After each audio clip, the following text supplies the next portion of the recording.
Hey guys, my name is Imperial and today doing a double Hog Rider deck because if you did not know, the Hog Rider is getting a decrease soon to its damage, and I haven't really made that many Hog Rider decks in my past, so I kind of want to cover this card before it does turn to crap or at least becomes less popular. So that being said, let's hop into some gameplay with this level 7 Hog Rider. Alright, so before we get into any replays, here's a quick footage of this deck. Basically, when you do have a full advance, we have our 2 Hog Riders down, of course, because of the mirror card, and we have our goblins and minions as damage support. So this deck is very squishy overall, but the benefits of having this squishy deck is that there is an average cost elixir at 2.8, and also because the free spell is in this deck, you can play some pretty dirty ambushes on troops like a Royal Giant or something along those lines. So right here, facing Korean or a Chinese player, I know I get some hate for getting this text wrong, but sorry, I just don't know it all. And by the way, I saw some comments also on my intro and how the older one is actually better, but my older intro, the second part of it kind of sounded like a goat, and I kind of snaked it off of KSI, so I just wanted to switch it and to get out of that type of style. So right here, gonna place down my first Hog Rider push, gonna put 2 of them down. They're gonna get to his tower, punch it a bunch of times. He's gonna put down his swordsman, or his knight, my bad. I'm gonna, of course, freeze that down so that they can have more time to just take it out. And our friend also, though, has a princess and Royal Giant push. And now that I know that those 2 cards did lock into my tower, I ambush them with my goblins, which do insane amount of damage for only 2 elixir.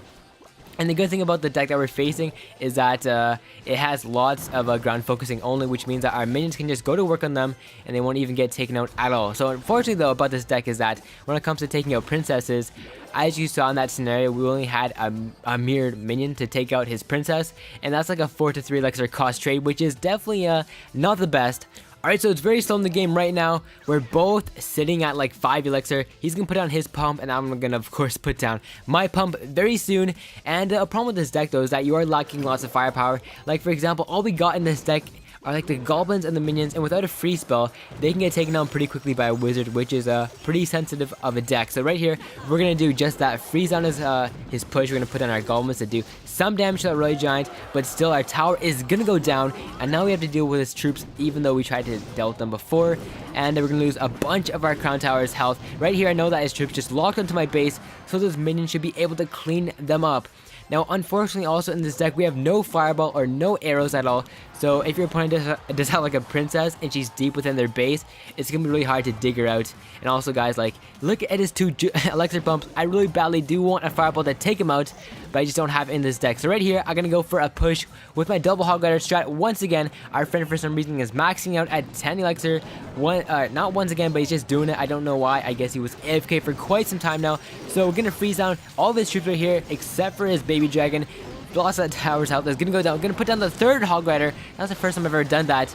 And his base is gonna go down because our Hog Riders do actually have lots of damage. Alright, so there we go. That was a replay of the day. Not bad at all. Now let's get into a live match and let's try to get some good results also. Alright, so here we go, guys, facing Royale. So me and him are both going to put down our Hog Rider push. To deal with his, I'm going to zap down his goblins. Very cost effective right there. And I'm also going to put down my skeletons, which only cost 1 elixir. And by the way, if you did not know, next patch on June 21st, I got it wrong in my update video, but I finally know that after the update, they're going to be spawning 3 skeletons for that 1 elixir thing instead of 4, which is kind of weird because I thought that card was already pretty underwhelming for 1 elixir, but I guess they had to nerf it even more because it was getting overused. So our push did barely squat. It only brought his tower to like 1/8 of its health, or got rid of like 1/8, so not that good right there. And to deal with this Valkyrie, let's go ahead and put down our minions as they do lots of damage, and they also have decent health to withstand 1 princess shot right there. We're still gonna lose half of our tower's health on our bottom left map, yep, which ain't the best. But at least we do have 3 pumps down and our friend has 0. And because our deck, like I said before, does have an average cost at 2.8, it means that, yo, you can just rotate through your cards pretty quickly. So right here, we go for our first big push, putting down my double Hog Rider push right here. He's going to put down his Valkyrie.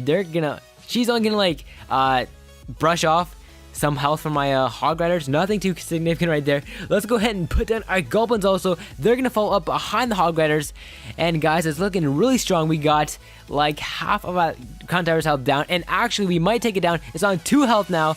We can either zap it or let our Hog Rider take it out, and yes, our big old friend the Hog Rider would just take it out. Nice. So that was pretty successful for a live match. And I don't believe I stated this before, but this was actually a voiceover over a live game because I kind of had some audio technical difficulties, if you don't mind. So just until the next one, I'll see you guys later. Please subscribe for more content, and peace out.